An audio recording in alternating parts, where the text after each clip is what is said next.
ಉದ್ದೇಶ ಇವತ್ತಿನ ಪ್ರತಿಭಟನೆ ಉದ್ದೇಶ ಏನಪ್ಪಾ ಅಂತಂದ್ರೆ, ಈ ಕೇಂದ್ರ ಲಜ್ಜೆಗಟ್ಟ ಬಿಜೆಪಿ ಸರ್ಕಾರ ನಮ್ಮ ರೈತರ ಮೇಲೆ ಹಾಗೂ ದೀನ ದಲಿತರ ಮೇಲೆ ಹಾಗೂ ಬಡವರ ಮೇಲೆ ಹೆಣ್ಣು ಮಕ್ಕಳ ಮೇಲೆ ಹೊಟ್ಟೆಗೆ ಹೊಡಿತಾ ಇರ್ತಕ್ಕಂಥದ್ದನ್ನ ನಾವು ವಿನೂತನವಾಗಿ ಯಾವ ರೀತಿ ಅಂತಂದ್ರೆ, ಈ ಶಿಡ್ಲಘಟ್ಟ ಸರ್ಕಾರದಲ್ಲಿ ಒಲೆ ಎಣಿಸುವ ಮೂಲಕ, ಹಾಗೆ ಕಟ್ಟಿಗೆ ಒಲೆಯಲ್ಲಿ ನಾವು ಅಡಿಗೆ ಮಾಡುವ ಮೂಲಕ ಅವರಿಗೆ ಕೇಂದ್ರ ಸರ್ಕಾರಗಳನ್ನ ಕೇಂದ್ರ ಸರ್ಕಾರನ ಪ್ರತಿಭಟನೆ ಮಾಡುವ ಮೂಲಕ ಅವರಿಗೆ ಎಚ್ಚರಿಕೆಯನ್ನ ಕೊಡೋದ್ರ ಮೂಲಕ ನೀವೇನಾದ್ರೂ ಮತ್ತೆ ಕಮ್ಮಿ ಮಾಡಿಲ್ಲ ಅಂದ್ರೆ ಅದ್ ವಿರುದ್ಧ ಧ್ವನಿ ಎತ್ತೀವಿ ಅನ್ನೋದ್ರಿಂದ ಎಲ್ಲಾ ಘಟಕದ ಅಧ್ಯಕ್ಷರುಗಳನ್ನು ಯುವ ಕಾಂಗ್ರೆಸ್, ಜಿಲ್ಲಾ ಕಾಂಗ್ರೆಸ್, ಬ್ಲಾಕ್ ಕಾಂಗ್ರೆಸ್ ಎಲ್ಲಾ ಅಧ್ಯಕ್ಷರು ಕೂಡ ನಾವು ವಿನೂತನವಾಗಿ ಪ್ರತಿಭಟನೆ ಹಮ್ಮಿಕೊಂಡಿದ್ದೀವಿ.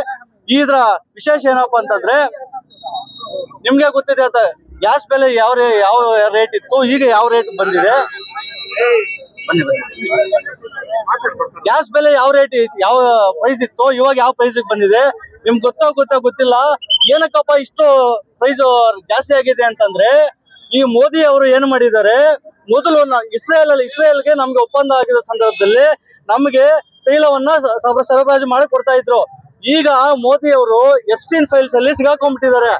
ಎಫ್ಸ್ಟೀನ್ ಫೈಲ್ಸ್ ಸಿಗಾಕೊಂಡಿರೋದ್ರಿಂದ ಈ ಅಮೆರಿಕ ಏನ್ ಮಾಡ್ತಿದೆ, ನನ್ನ ದರ್ಬಾರ್ ನಡೀಬೇಕು, ನನ್ನ ಸಾಮ್ರಾಜ್ಯ ನಂದೇ ನಡೀಬೇಕು ಅನ್ನೋದ್ರ ಮೂಲಕ, ಈ ಮೋದಿಯನ್ನ ಭಯ ಬೀಳಿಸೋದ್ರ ಮೂಲಕ ಈಗ ಅಮೆರಿಕದಲ್ಲಿ ತೈಲವನ್ನ ಕೊಂಡ್ಕೊಳ್ಳೋ ಪರಿಸ್ಥಿತಿ ನಮ್ಗಾಗಿದೆ.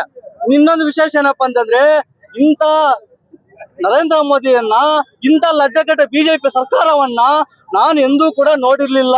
ಯಾಕಪ್ಪ ಅಂತಂದ್ರೆ, ಇಲ್ಲಿ ರೈತರು ಈ ಫರ್ಟಿಲೈಸರ್ ಬೆಲೆ ಏನಾಗಿದೆಯಪ್ಪ ಅಂತಂದ್ರೆ, ನಾನು ಮೊನ್ನೆ ಪೈಪ್ಗೆ ಇದಾಕಣ ಬೆಲೆ ಇಡ್ಬೇಕು ಅಂತ ಹೇಳಿ ಪಂಚಿಂಗ್ ಪೈಪ್ ತಗೊಳಕ್ ಹೋದಾಗ 15 ದಿನ ಹಿಂದಗಡೆ ಎಷ್ಟಿತ್ತಪ್ಪ ಅಂದ್ರೆ 900 ರೂಪಾಯಿ ಇತ್ತಿತ್ತು.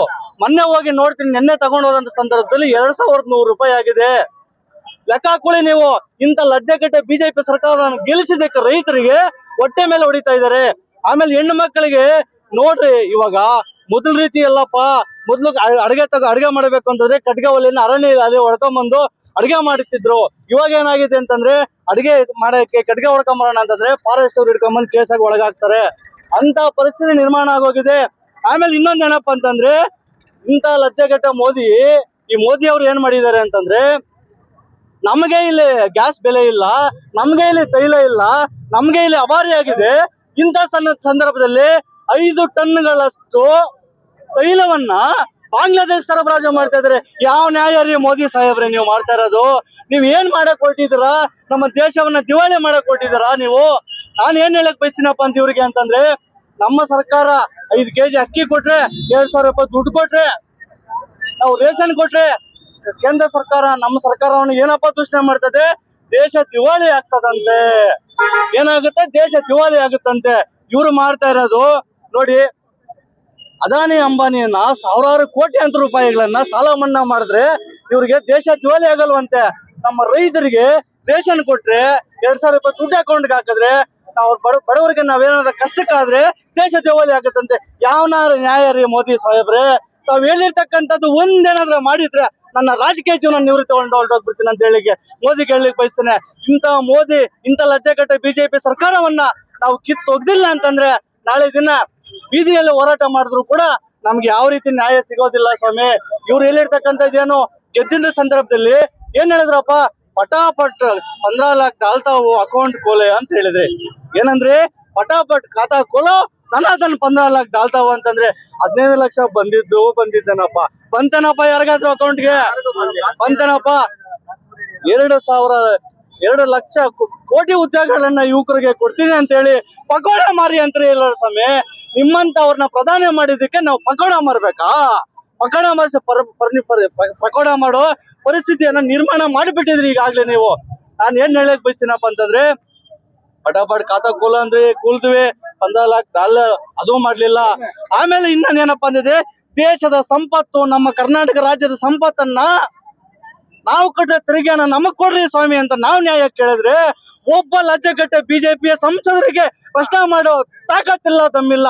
ಈ ಸಂಸದ ಸುಧಾಕರ್ ಅವ್ರಿಗೂ ತಾಕತ್ತಿಲ್ಲ, ದಮ್ಮಿಲ್ಲ.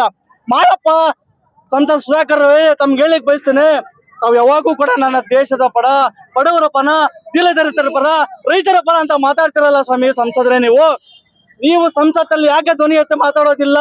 ಈ ಗ್ಯಾಸ್ ಬೆಲೆ ಇಷ್ಟು ಪ್ರೈಸ್ ಆಗಿದೆಯಲ್ಲ, ನೀವ್ ಯಾಕೆ ಧ್ವನಿ ಎತ್ತೋದಿಲ್ಲ? ಫರ್ಟಿಲೈಸರ್ ಇಷ್ಟು ಜಾಸ್ತಿ ಆಗಿದೆಯಲ್ಲ, ನೀವ್ ಯಾಕೆ ಧ್ವನಿ ಎತ್ತೋದಿಲ್ಲ? ಯಾಕೆ ಸ್ವಾಮಿ ನೀವು ಧ್ವನಿ ಎತ್ತೋದಿಲ್ಲ? ನಿಮ್ಗೇನು ನಿಮ್ ಜೊತೆಗಿರೋರು ನಿಮ್ ನಂಬ್ಕೊಂಡಿರೋರು ಮಾತ್ರ ಚೆನ್ನಾಗಿರ್ಬೇಕು. ಆದ್ರೆ ನಿಮ್ಗೇನಾದ್ರು ಕೇಂದ್ರ ಸರ್ಕಾರದ ವಿರುದ್ಧ ಯಾರನ್ನ ಒಬ್ಬ ಪ್ರಶ್ನೆ ಮಾಡಿದ್ರೆ ಸಾಕು ಅವ್ರನ್ನ ಜೈಲಿಗೆ ಹಾಕುವಂತ ಕೆಲಸ ಮಾಡ್ತಾರ, ಅವ್ರನ್ನ ದೂರ ಮಾಡೋಂತ ಕೆಲಸ ಮಾಡ್ತಾರ. ಇದೇನಾ ನೀವು ಕೊಟ್ಟಿರಕ್ಕಂತ ಅಭಿವೃದ್ಧಿ?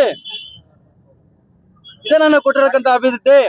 ಹಾಗಾಗಿ ನಾನು ಈ ಸಂಸದ ಸುಧಾಕರ್ ಅವ್ರಿಗೆ ಹೇಳಿಕ್ ಬಯಸ್ತೇನೆ, ಸಂಸದ ಸುಧಾಕರ್ ಅವರೇ, ನಿಮ್ಗೇನಾದ್ರು ಮಾನ ಮರ್ಯಾದೆ ಇದ್ರೆ, ನಿಮ್ಗೇನಾದ್ರು ಚಿಕ್ಕಬಳ್ಳಾಪುರ ಜನ ಉಳಿಬೇಕು ಅಂತಿದ್ರೆ, ಚಿಕ್ಕಬಳ್ಳಾಪುರ ಜನ ಬೀದಿ ಪಾಲ್ ಆಗ್ಬಾರ್ದು ಅಂತಿದ್ರೆ, ಚಿಕ್ಕಬಳ್ಳಾಪುರ ಜನ ಅನ್ನಕ್ಕೂ ಒದ್ಲಾಡ್ಬೇಕು ಅಂತ ಒದ್ಲಾಡ್ಬಾರ್ದು ಅಂತಿದ್ರೆ ನೀವು ಸಂಸತ್ನಲ್ಲಿ ಪ್ರಶ್ನೆ ಮಾಡಿ ಸ್ವಾಮಿ. ಒಬ್ಬ MP, ಒಬ್ಬ ನಾಲಾಯಕ್ MP ಗೂ 22 ಜನ ಹೋಗಿದ್ದಾರೆ ನಮ್ಮ ಕರ್ನಾಟಕ ಸರ್ಕಾರದಿಂದ MP ಗಳಾಗಿ. ಒಬ್ಬ ಕೂಡ ಪ್ರಶ್ನೆ ಮಾಡೋದಿಲ್ಲ. ಇವ್ರಿಗೇನಾದ್ರು ಕಮಿಷನ್ ಹೋಗ್ತಿದ್ಯಾ ಗೊತ್ತಿಲ್ಲ, ಇವ್ರಿಗೇನಾದ್ರು ಪಾಲ್ ಹೋಗ್ತಿದ್ಯಾ ಗೊತ್ತಿಲ್ಲ. ಯಾಕೆ MP ಗಳು ಯಾರು ಕೂಡ ಧ್ವನಿ ಎತ್ತಿ ಮಾತಾಡ್ತಾ ಇಲ್ಲ ಅಂತ ನಾನು ಹೇಳಲಿಕ್ಕೆ ಬಯಸ್ತೇನೆ. ಹೀಗಾಗಿ ನಮ್ಮ ಯುವ ಕಾಂಗ್ರೆಸ್, ಜಿಲ್ಲಾ ಕಾಂಗ್ರೆಸ್, ಬ್ಲಾಕ್ ಕಾಂಗ್ರೆಸ್ ಎಲ್ಲರೂ ಕೂಡ ಒಗ್ಗಟ್ಟಾಗಿ ಸೇರಿ ಪ್ರತಿಭಟನೆ ಮಾಡಿದ್ದೇವೆ. ಮುಂದಿನ ದಿನಗಳಲ್ಲಿ ಸಂಸದರಿಗಿರ್ಬೋದು, ಅವರ ಎಲ್ಲಾ ಸಂಸದರಿಗಿರ್ಬೋದು, ಬಿಜೆಪಿ ಸಂಸದರಿಗೆ ಹಾಗೂ ಬಿಜೆಪಿ ಕೇಂದ್ರ ಸರ್ಕಾರಕ್ಕೆ ನಾವು ಮನವಿ ಮಾಡ್ಕೊಳ್ಳೋದೇನಪ್ಪಾ ಅಂತಂದ್ರೆ, ನೀವೇನಾದ್ರೂ ಫರ್ಟಿಲೈಸ್ ಬೆಲೆ ಕಮ್ಮಿ ಮಾಡಿಲ್ಲ ಅಂತಂದ್ರೆ, ರೈತರ ಹೊರೆ ಕಮ್ಮಿ ಮಾಡಿಲ್ಲ ಅಂತಂದ್ರೆ, ಗ್ಯಾಸ್ ಬೆಲೆ ಕಮ್ಮಿ ಮಾಡಿಲ್ಲ ಅಂತಂದ್ರೆ ನಾವಂತೂ ಹೇಳ್ತೇವೆ ಖಡಾಖಂಡಿತವಾಗಿ ಇವತ್ತು ನಾವು ಶಿಡ್ಲಘಟ್ಟ ಸರ್ಕಲ್ ಒಲೆಯನ್ನು ಉರ್ಸೋ ಕೆಲಸ ಮಾಡಿದ್ದೇವೆ. ನಾಳೆ ದಿನ ಇನ್ನೊಂದು 15-20 ದಿನಗಳಲ್ಲಿ ಮಾಡಿಲ್ಲ ಅಂತಂದ್ರೆ ನನ್ನ ಯುವ ಕಾಂಗ್ರೆಸ್ ವತಿಯಿಂದ ಬಿಜೆಪಿ ಕೇಂದ್ರ ಹೇಳ್ತಾರೆ ಎಲ್ಲೆಲ್ಲಿದೆ, ಬಿಜೆಪಿ ಕೇಂದ್ರ ಕಚೇರಿ ಎಲ್ಲೆಲ್ಲಿದೆ ಅಲ್ಲಿ ಕಚೇರಿ ಮುಂದೆಗಡೆ ಬೆಂಕಿ ಹಚ್ಚೋ ಕೆಲಸ ಮಾಡಿ, ಒಲೆ ಕೊಡ್ಸೋ ಕೆಲಸ ಮಾಡಿ ಅವ್ರ ಉಗ್ರ ಹೋರಾಟವನ್ನ ಮಾಡಕ್ ಬಯಸ್ತೇನೆ ಅಂತೇಳಿ ನಾನು ಈ ಮಾಧ್ಯಮದ ಮೂಲಕ ಹೇಳಕ್ ಬಯಸ್ತೇನೆ.